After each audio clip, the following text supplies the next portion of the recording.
The Krex Dominion had ruled the galaxy for over 10,000 years. Their massive black ships moved through space like hungry shadows, consuming entire star systems and adding their resources to the ever-growing empire.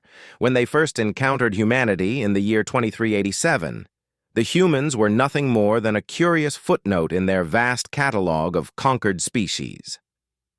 Commander Zethkar stood on the bridge of the flagship Eternal Darkness, watching through the viewport as Earth burned below. The blue-green world that had once teemed with billions of humans now showed only the red glow of cities turned to ash. Smoke clouds covered entire continents, and the oceans reflected the hellish light of a dying civilization. "Status report," Zethkar commanded, his four arms moving across the control panels with practiced efficiency. His species had perfected the art of conquest long before humans had even discovered fire.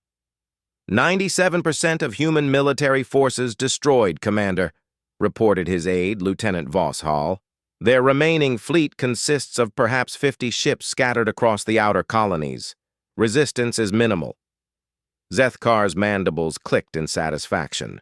The humans had fought harder than most species, he had to admit. Their ships were crude, but surprisingly effective, and their soldiers showed a disturbing tendency to fight even when facing certain death. But in the end, biology and technology had prevailed. The Krex were simply superior in every measurable way. The human war had lasted exactly 7 months and 12 days. Most species surrendered within weeks of first contact with the Dominion. The humans had managed to destroy nearly 200 Krex vessels before their inevitable defeat, which was more than some entire galactic civilizations had achieved. "Shall we proceed with standard colonization protocols, Commander?" Vosshall asked, pulling up the holographic display showing Earth's current state. "Not yet," Zethkar replied, studying the burning world below. "The humans showed unexpected resilience. We must ensure complete pacification before settlement begins.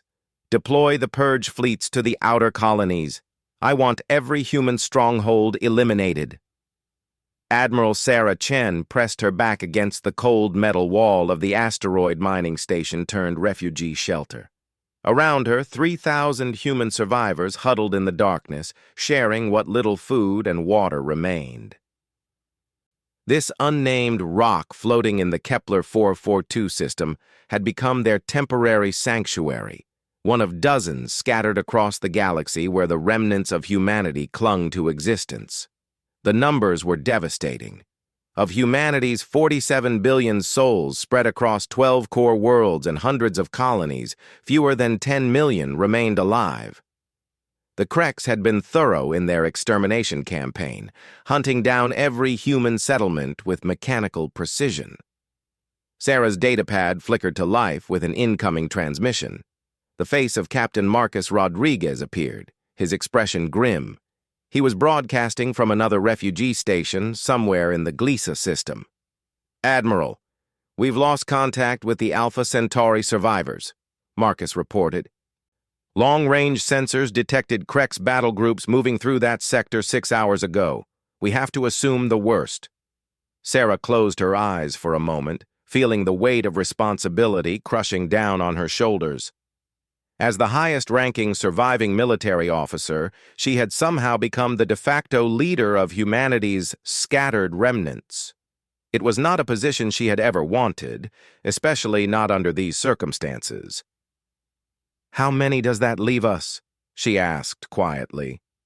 "By our count, maybe 47 settlements still active. But Admiral—" Marcus paused, his voice breaking slightly. "We're losing people every day. Disease, starvation, despair. Even without the Krex hunting us, I don't think we can survive much longer out here." The truth of his words hung in the recycled air around them. These asteroid stations and hidden bases had been designed as temporary shelters, not permanent homes. Life support systems were failing, food supplies dwindling, and morale had hit rock bottom. Many survivors spoke openly of surrender, preferring a quick death to this slow starvation among the stars. Sarah looked around at the faces surrounding her. Children who had lost their parents, elderly people who remembered Earth's blue skies, soldiers who had watched their entire units die in the final battles. They all looked to her for answers she simply didn't have. "There has to be something," she whispered to herself. "Some way to fight back." Dr. Elena Vasquez overheard and moved closer, her scientific mind already working on the problem. "Admiral, I've been analyzing the Krex technology from the wreckage we've recovered. Their ships are incredibly advanced, but they have one potential weakness." Sarah turned to face the young physicist, desperate for any glimmer of hope. "What kind of weakness?"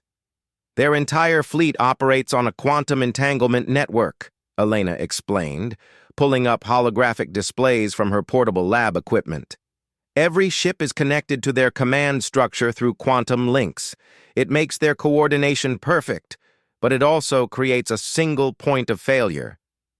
"You're saying if we could disrupt this network?" "Theoretically, yes. But Admiral, the power requirements would be enormous. We'd need to build something the size of a small moon, and we'd need resources we simply don't have.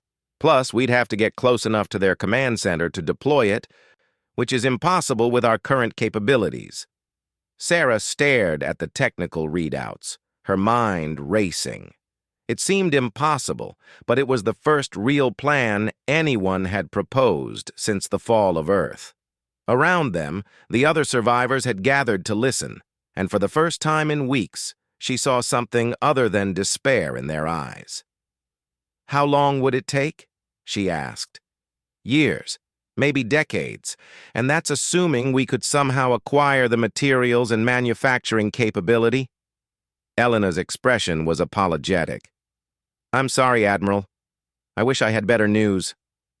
The brief moment of hope faded as quickly as it had come. Years they didn't have, resources they couldn't obtain, enemies who grew stronger every day, while humanity withered away in the darkness. Sarah felt the crushing weight of reality settle back onto her shoulders. But then she noticed something else in the faces around her. The despair was still there, but underneath it was something she recognized from her years of military service. It was the look soldiers got when they were preparing for one last charge against impossible odds. "Doctor," Sarah said slowly, "what if we didn't worry about whether it was possible? What if we just focused on whether it was worth trying?" Elena looked confused. "I'm not sure I understand, Admiral." "We're going to die out here anyway," Sarah explained, her voice growing stronger with each word. "Disease will kill us, or starvation, or the Krex will eventually find us. But what if, instead of just dying, we spent our remaining time building something that might give future generations a chance?" Captain Rodriguez's voice crackled over the comm system. "Admiral, are you suggesting—" "I'm suggesting we stop running and start building," Sarah replied, standing up and addressing the entire crowd of survivors. "The Krex think they've won because they destroyed our worlds and scattered our people. But they don't understand what makes humans dangerous. It's not our ships or our weapons. It's our refusal to give up when any sane species would surrender." The crowd was silent, but Sarah could feel the change in the air around them. The hopelessness was transforming into something else, something harder and more dangerous. "We're going to build Dr. Vasquez's weapon," she continued. "We're going to steal what we need, scavenge what we can find, and create what doesn't exist. It will take everything we have, and most of us won't live to see it completed. But our children will, and their children after them." Dr. Vasquez stepped forward, her scientific caution warring with growing excitement. "Admiral, the challenges are enormous. We'd need to establish hidden manufacturing facilities, develop new technologies, coordinate across dozens of isolated groups." "Then we'd better get started," Sarah replied, "because the alternative is extinction." Over the following months, word spread through the scattered human settlements. Admiral Chen's message was simple. Humanity would not go quietly into extinction. They would build something in the darkness between the stars, something the Krex could never expect or understand. The project began with salvage operations. Human survivors crept through the ruins of destroyed colonies, recovering what technology they could from the wreckage. Every circuit board, every power cell, every scrap of functional equipment was carefully cataloged and transported to hidden facilities carved deep into asteroids and rogue planets. The work was dangerous and slow. Krex patrol ships hunted constantly through space, searching for any sign of human activity. More than once, entire settlements had to be abandoned when enemy forces drew too close. Each time, the survivors would scatter to new hiding places, carrying their plans and their determination with them. But gradually, impossibly, the project began to take shape. Hidden factories started producing components to precise specifications.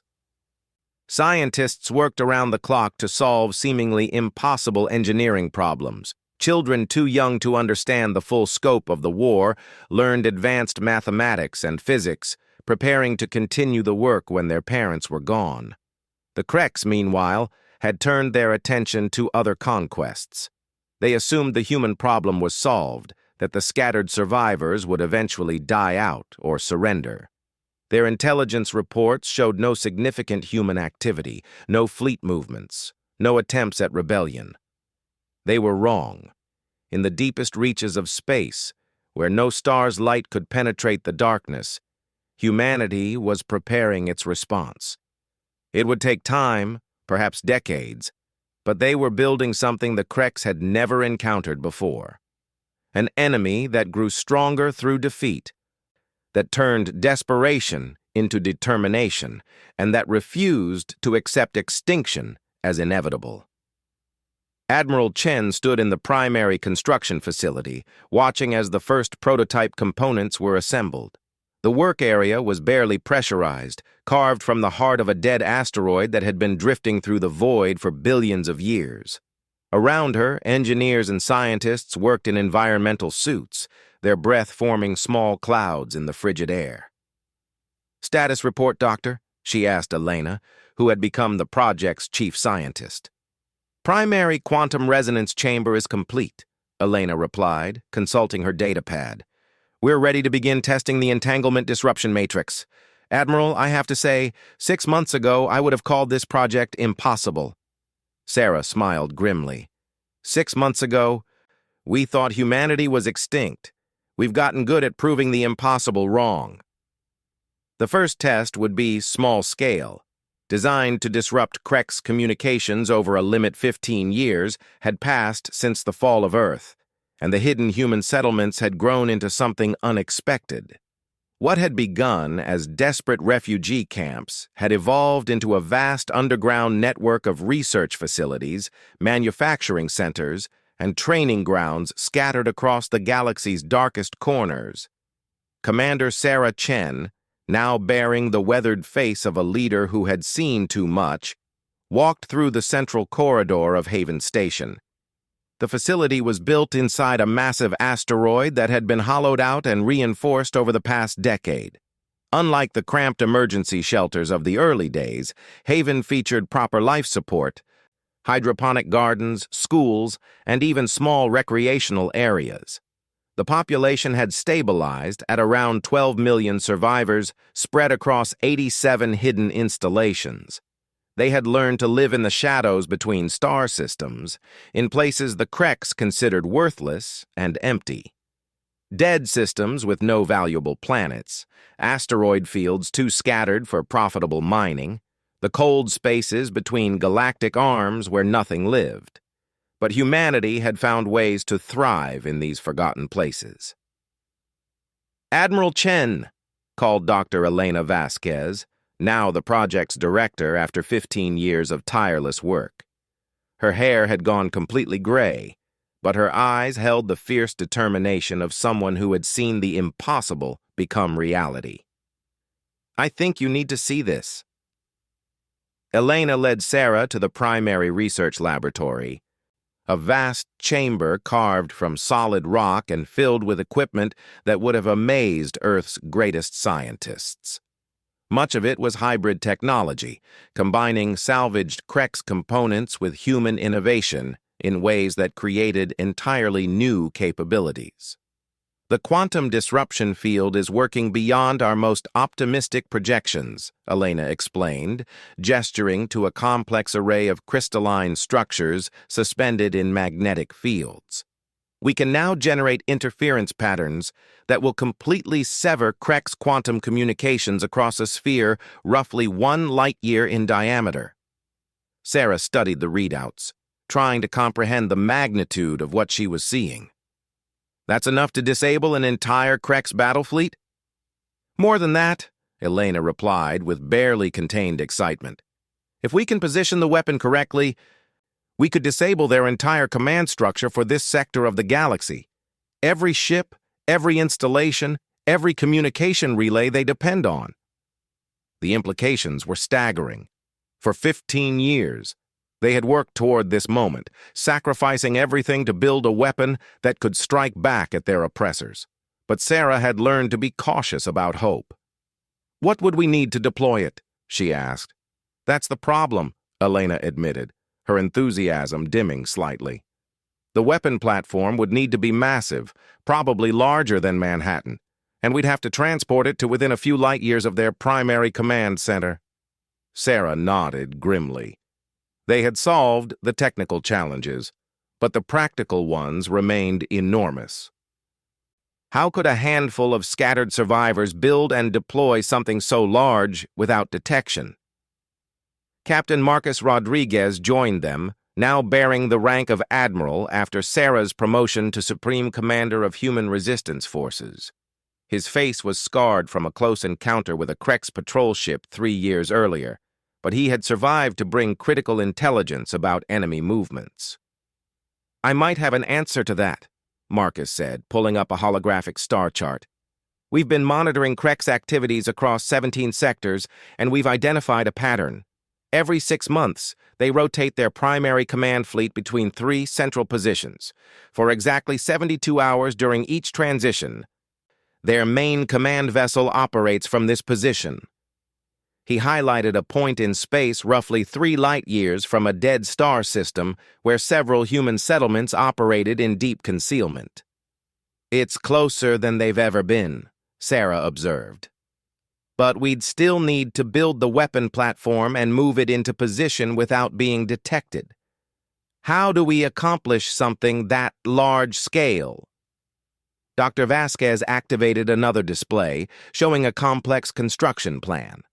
"We've developed a modular approach. Instead of building one massive platform, we construct it from several hundred smaller components.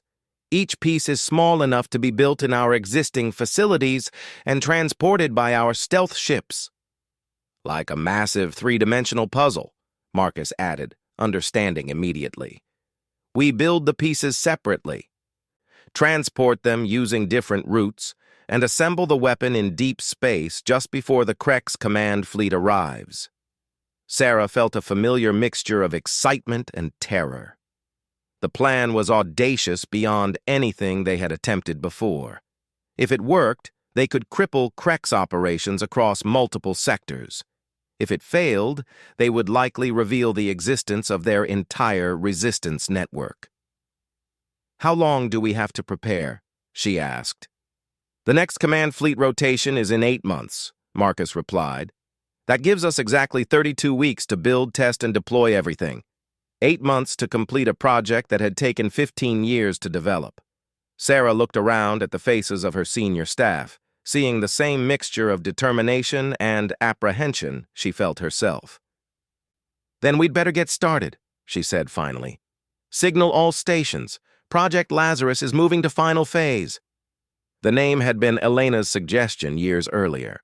Lazarus, who rose from the dead. It seemed appropriate for what humanity was planning.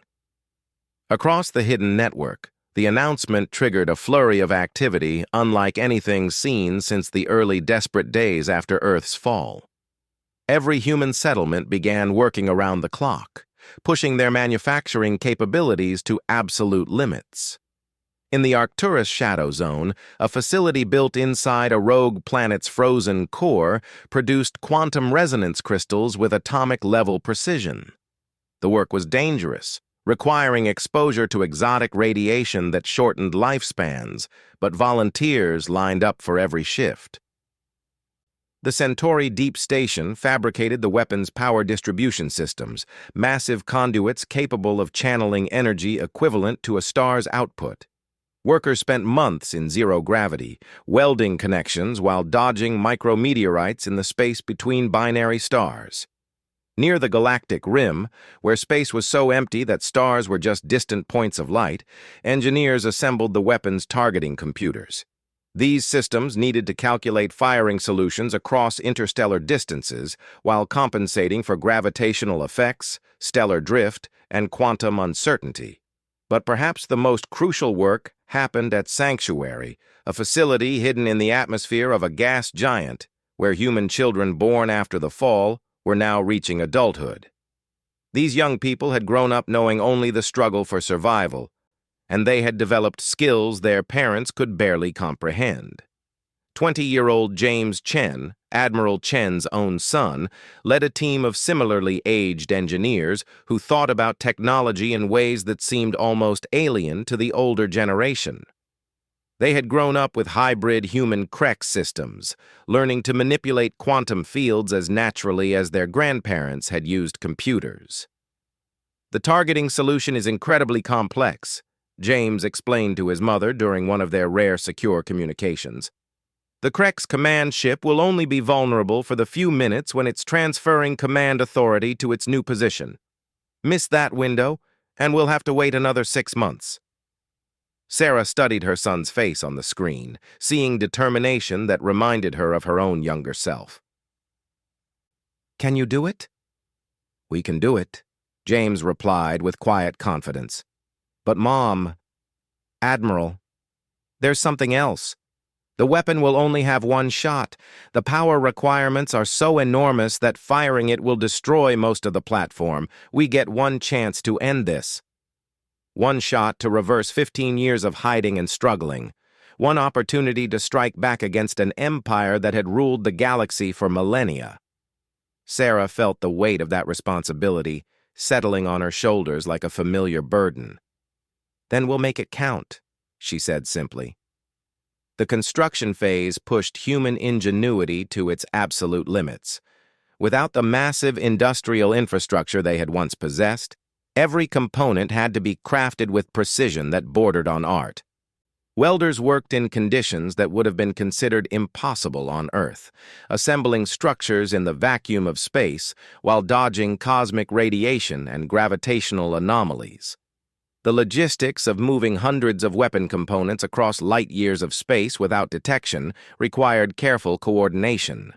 Human stealth ships, cobbled together from salvaged technology and desperate innovation, made thousands of trips through Krex-controlled territory. Each journey risked discovery and the destruction of the entire project. Commander Lisa Park, one of the Resistance's most skilled pilots, had made more of these runs than anyone else. Her ship, the Ghost of Earth, was a masterpiece of stealth technology that could slip past Krex sensors like a whisper in the void. Over the past 6 months, she had transported 47 weapon components to the assembly point. Approaching final destination, she reported over the encrypted comm system as her ship drifted toward the designated coordinates in deep space. "All systems show clear. Beginning component deployment." Behind her, the cargo bay opened to reveal a crystalline structure the size of a small building. This was the weapon's primary focusing array, the component that would shape and direct the quantum disruption field.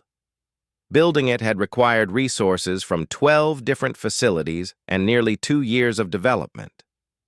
As Lisa watched the component drift away into space, she thought about everything that had led to this moment. Earth's burning cities, the desperate flight to the stars, the years of hiding and building in darkness. They were so close now to their moment of revenge. Similar scenes played out across the assembly zone as dozens of other pilots delivered their cargo. The weapon platform gradually took shape, a massive construction that resembled a crystalline flower blooming in the emptiness between stars. Each component locked into place with mechanical precision, forming a structure that was part machine, part work of art. Dr. Elena Vasquez supervised the assembly from the command ship New Hope, monitoring every connection and verifying that all systems operated within acceptable parameters. 15 years of her life had gone into this project, and she could see the finish line approaching. "Power coupling successful on Array 7, reported one of her technicians. "Quantum resonance is stabilizing at optimal frequency." "Confirmed," Elena replied, checking her readings. "All primary systems are coming online. Admiral, I think we're ready for the final test." Admiral Chen stood on the bridge of New Hope, looking out at the weapon platform they had built. It was beautiful in its complexity, a testament to human determination and ingenuity, but it was also terrifying in its destructive potential. "Begin power-up sequence," she ordered.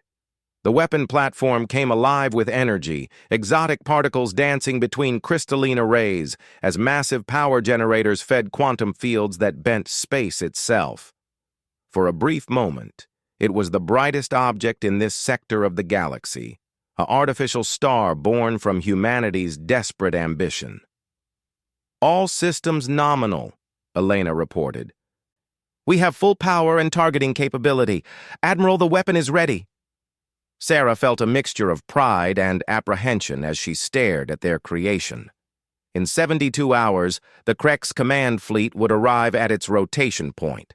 For the first time in 15 years, humanity would strike back. But she also understood what this moment meant. Once they fired this weapon, there would be no more hiding. The Krex would know that humanity had not only survived, but had grown strong enough to threaten their empire. The real war was about to begin. "Signal all units," Sarah commanded. "Project Lazarus is operational. In 3 days, we remind the galaxy that humanity is not extinct." The message spread through the resistance network like electricity through wire. In hidden bases across the galaxy, humans who had spent years living in shadow and fear felt something they had almost forgotten: hope. Not the desperate hope of survival, but the fierce hope of victory. The Krex had made one crucial error in their assessment of humanity. They had assumed that a species broken and scattered would remain broken forever. They had never encountered a race that could transform defeat into determination, despair into deadly purpose. The Krex command fleet emerged from Quantum Jump exactly on schedule, their massive vessels materializing in perfect formation 3 light-years from the dead star system. Admiral Zethkar stood on the bridge of eternal darkness, now bearing the scars of 20 years of continuous warfare across the galaxy. "Status report," he commanded, his 4 arms moving across familiar control panels. The rotation to this command position was routine, performed dozens of times over the centuries. Intelligence reported no significant threats in this sector. "All ships reporting nominal status, Admiral," his aide replied. "Quantum communication network is initializing. We should have full command authority transferred within the hour."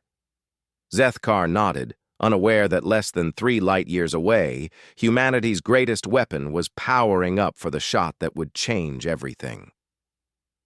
Aboard New Hope, Admiral Sarah Chen watched the tactical displays with the intensity of someone who knew that the next hour would determine the fate of 2 civilizations.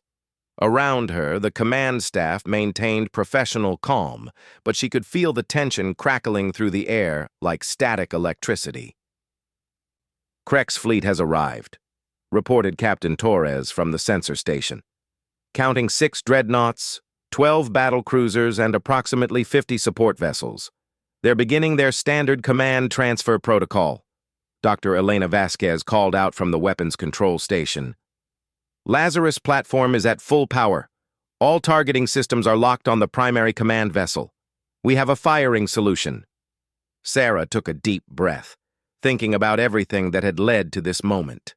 Earth burning in the darkness, 15 years of hiding and building in secret, the faces of billions of humans who had died in the Krek's conquest. Her son James, now serving as the weapon's primary targeting officer, was somewhere among the crystalline arrays making final calculations. "Time to target window?" she asked.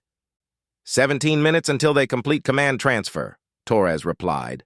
"Once that's done, they'll be able to coordinate their entire fleet network. If we miss this opportunity—" "We won't miss," Sarah said firmly. "All units, prepare for Operation Lazarus. This is for Earth. This is for everyone we've lost. This is for the future of humanity."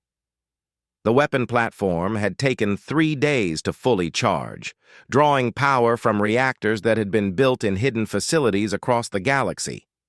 The energy requirements were so enormous that several power stations had pushed their systems beyond safe limits, with volunteers working in radiation-flooded engine rooms to keep the reactors stable. James Chen made final adjustments to the targeting computer, his fingers dancing across controls that had been carved from crystalline matrices grown in zero gravity. The mathematics were incredibly complex, calculating the path of exotic particles across interstellar distances while accounting for gravitational effects, quantum uncertainty, and the movement of both ships and weapon. "Targeting locked," he reported over the comm system. "Probability of primary target hit is 97.4%. Those numbers represented months of work by humanity's brightest minds, calculating firing solutions with precision that pushed the boundaries of known physics. They would get one shot at the most heavily defended vessel in the Krek's fleet, and they had to disable it completely to prevent it from coordinating a response. "Weapon ready to fire on your command, Admiral," Elena announced, her voice steady despite the magnitude of the moment. Sarah closed her eyes for just a moment, feeling the weight of 15 years of struggle and hope resting on her shoulders. When she opened them again, her voice carried the authority of someone who had led humanity through its darkest hour. "Fire!" The Lazarus weapon discharged with a silent flash that briefly outshone the nearby star. Exotic particles raced across space at near light speed, carrying a quantum disruption field that would sever every communication link, disable every computer system, and leave the Krek's command fleet completely blind and helpless. The beam struck eternal darkness exactly 17 seconds later. Admiral Zethkar was reviewing fleet deployment reports when every system on his ship died simultaneously. The lights went out, gravity failed, and the quantum communication network that connected his fleet to the greater Dominion simply vanished. In the space of a heartbeat, the most powerful warship in the sector became a helpless, drifting hulk. "What happened?" he demanded, but his voice carried only into the darkness around him. Emergency power should have activated within seconds, but nothing responded.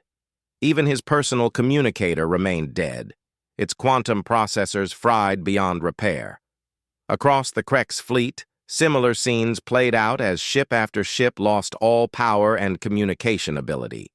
The quantum disruption field had worked exactly as designed, creating a cascade failure that left 68 vessels completely disabled.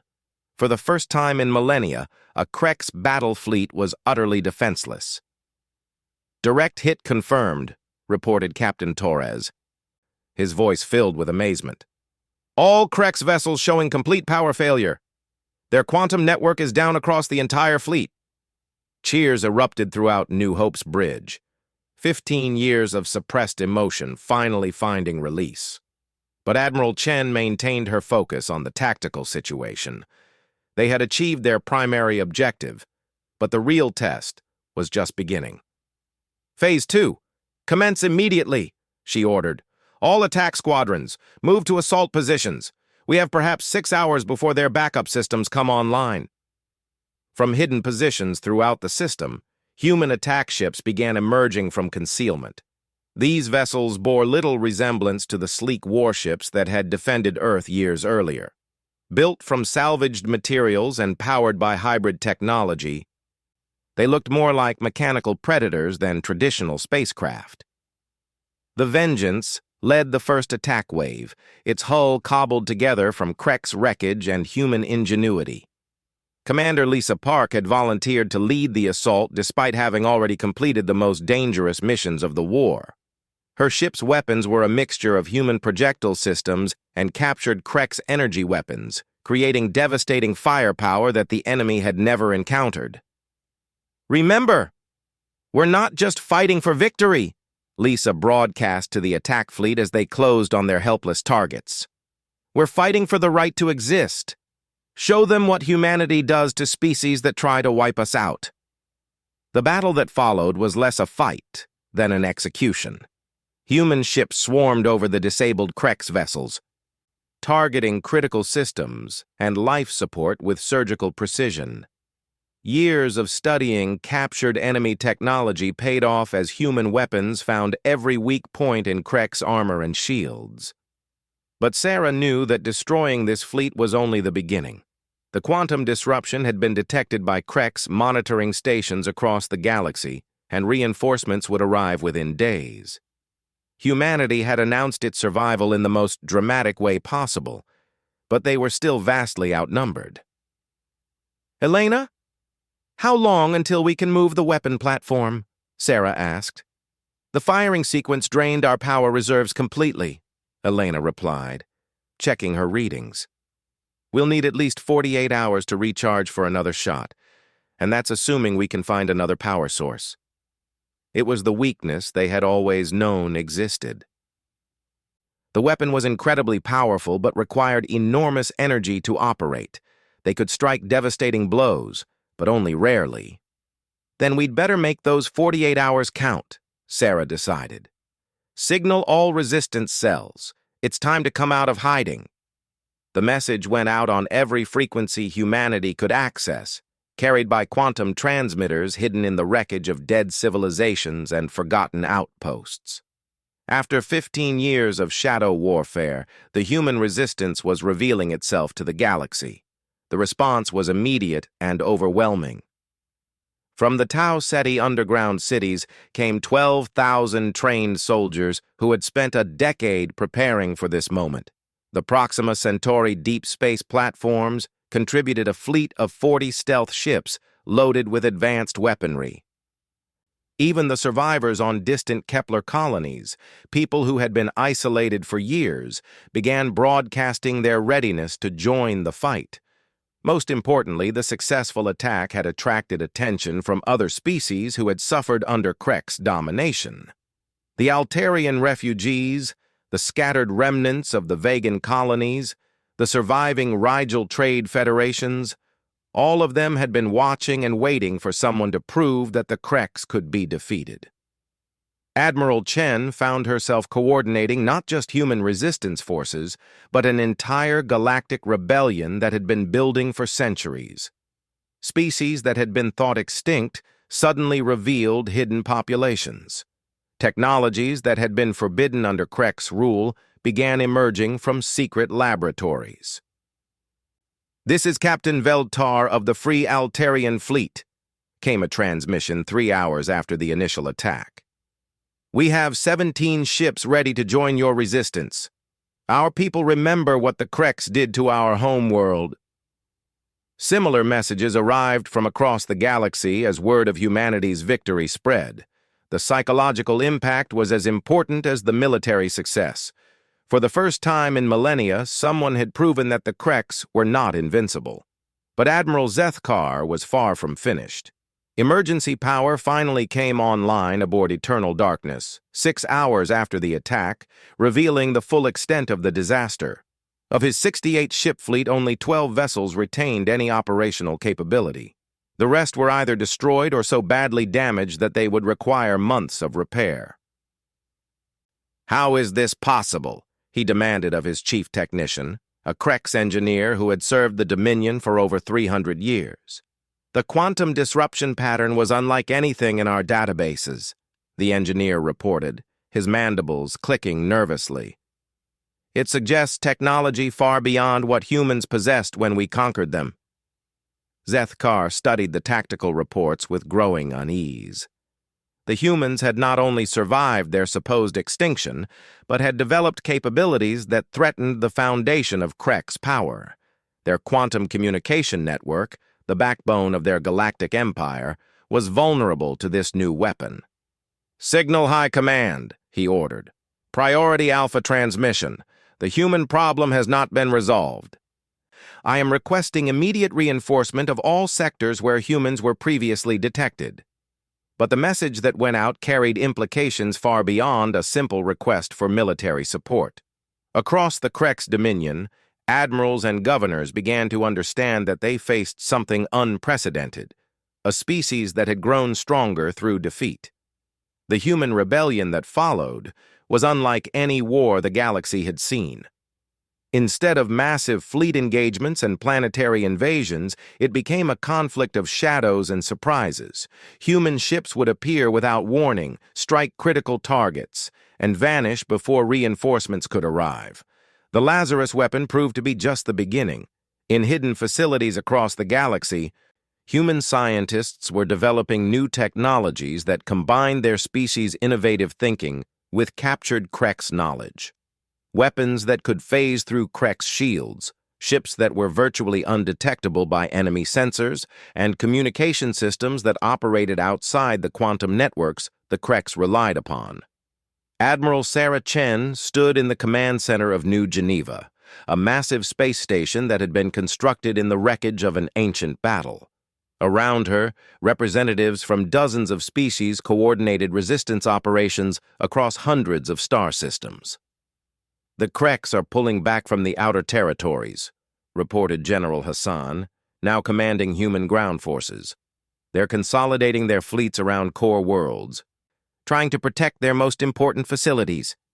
Intelligence suggests they're developing countermeasures to our quantum disruption technology," added Dr. Vasquez, who had become the Resistance's chief scientific advisor. "But Elena's team has been working on improvements to stay ahead of them." Sarah nodded, studying the galactic map that showed the current strategic situation. Red zones marked Krex-controlled territory, which had shrunk significantly over the past year. Blue areas indicated systems controlled by the Resistance Coalition. Yellow zones were contested space where fighting continued. What amazed her most was how quickly the balance had shifted once other species realized that the Krex could be defeated. The psychological barrier had been more important than any physical defense. For millennia, the galaxy had accepted Krek's dominance because resistance seemed impossible. Humanity had proven that nothing was impossible. "Admiral," came a voice from the communication station. "We're receiving a transmission from the Krek's High Council. They're requesting negotiations." The bridge fell silent. After 20 years of total war, the Kreks were asking to talk. "Put it through," Sarah ordered. The holographic display activated to show a figure she recognized. Admiral Zethkar, the same Kreks commander who had overseen Earth's destruction 2 decades earlier. But he looked different now. Older and marked by the strain of facing an enemy he couldn't simply overwhelm with superior numbers. "Admiral Chen," he said formally. "I am authorized by the High Council to discuss terms for ending this conflict." Sarah studied his face for a long moment before responding.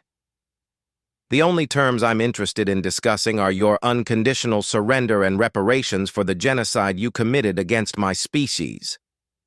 "You cannot seriously expect the Dominion to surrender to a handful of primitive survivors," Zethkar replied, though his voice lacked its former arrogance. "Look around you," Sarah said calmly. "Your empire is crumbling. Half the galaxy is in open rebellion.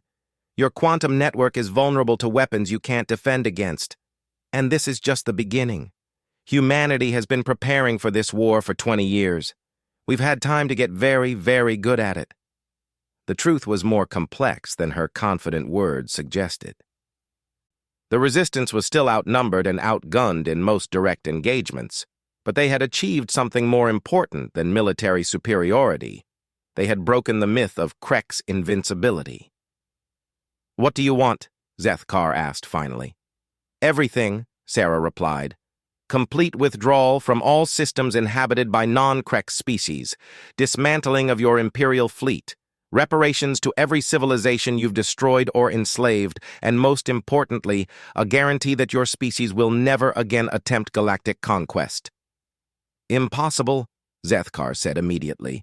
The Council would never accept such terms. Then the war continues, Sarah said simply. And Admiral, let me explain something to you. Humans don't fight wars the way other species do. We don't stop when victory becomes difficult. We don't surrender when the odds are against us. We keep fighting until our enemy is completely defeated, no matter how long it takes or what it costs us. She paused, letting her words sink in before continuing. You tried to exterminate us because you thought we were just another primitive species. But you made one critical error in your assessment. You assumed that a broken species stays broken forever. You never considered that sometimes being broken makes a species stronger. The transmission ended with Zethkar's image fading from view, leaving the bridge in silence. Sarah knew that this was only the beginning of what would likely be a very long negotiation process. But for the first time in 20 years, humanity was negotiating from a position of strength. Over the following months, the galactic situation continued to evolve in humanity's favor. The Resistance Coalition grew stronger as more species contributed ships, technology, and personnel to the cause. The Krex, meanwhile, faced increasing pressure as their communication networks proved vulnerable to human quantum disruption weapons. The weapon platforms, once considered impossible to build, became humanity's signature weapon. Built in mobile configurations and powered by captured Krex reactors, they could strike anywhere in the galaxy with devastating effect. The psychological impact was as important as the physical damage, as Krex commanders never knew when their fleets might suddenly lose all communication and coordination. But perhaps the most important change was in humanity itself. The species that emerged from 2 decades of struggle was harder, more determined, and more innovative than the civilization that had fallen to the initial Krex assault. They had learned to thrive in conditions that would have destroyed other species, to build advanced technology from scrap and desperation, and to fight wars that lasted longer than most civilizations existed. Admiral Sarah Chen, now bearing the title of Supreme Commander of the Galactic Liberation Alliance, stood on the observation deck of New Earth, a massive space habitat that served as the Resistance's mobile capital. Through the transparent walls, she could see the construction of humanity's newest space stations, their designs incorporating lessons learned from 20 years of hidden survival. The Krex have agreed to our latest proposal, reported Admiral Rodriguez, now serving as her chief of staff. Complete withdrawal from all non-Krex systems within 5 years, dismantling of 90% of their Imperial fleet, and establishment of a galactic council with representation from all species. Sarah nodded, though she felt no satisfaction at the news. Victory had come at an enormous cost, and she would never forget the billions of humans who had died in the initial conquest. But their sacrifice had not been in vain. Humanity had not only survived, but had fundamentally changed the nature of galactic civilization. What about reparations? She asked. They've agreed to contribute technology and resources to help rebuild the worlds they destroyed. It will take generations, but Earth can be restored. Sarah thought about the blue-green world that had been humanity's home for millennia. The planet where children had played under open skies and lovers had walked beneath stars that weren't hidden behind armor plating. It would be good to go home again. But she also knew that the humanity returning to Earth would be different from the one that had left it. They had learned lessons in the darkness between stars that could never be unlearned. They had discovered that they were capable of surviving anything the universe could throw at them. Most importantly, they had proven that no empire, no matter how vast or powerful, could completely destroy the human spirit. When all hope was lost, when extinction seemed certain, humanity had risen from the ashes of defeat to claim victory. the galaxy would never be the same, and neither would humanity. Years later, when historians studied the fall of the Krex Dominion, they would identify the moment when Admiral Sarah Chen gave the order to fire the Lazarus weapon as the turning point of galactic history. But the human survivors knew better. The real victory had been won in the dark years between defeat and triumph, when they had refused to give up, despite having every reason to despair. That was humanity's greatest weapon, not their technology or their ships, but their absolute refusal to accept extinction as inevitable. When all hope was lost, they had created new hope from determination and steel. The Krex had tried to erase humanity from existence. Instead, they had forged them into something stronger than they had ever been before. Something that would never again allow any species to dominate the galaxy through force alone. Something that had risen from the ashes of defeat to claim the stars themselves. In 72 hours, they would learn just how wrong they had been. The area. If it worked, it would prove the concept was sound. If it failed, well, they would try again and again, for as long as it took. Because that was what humans did. When faced with extinction, they didn't surrender. They built weapons from scraps and determination. They turned hiding places into research facilities. They made the impossible possible through sheer stubborn refusal to accept defeat. The Krex had made one critical error in their assessment of humanity. They had assumed that by destroying human civilization, they had destroyed human will. They would learn eventually just how wrong they had been.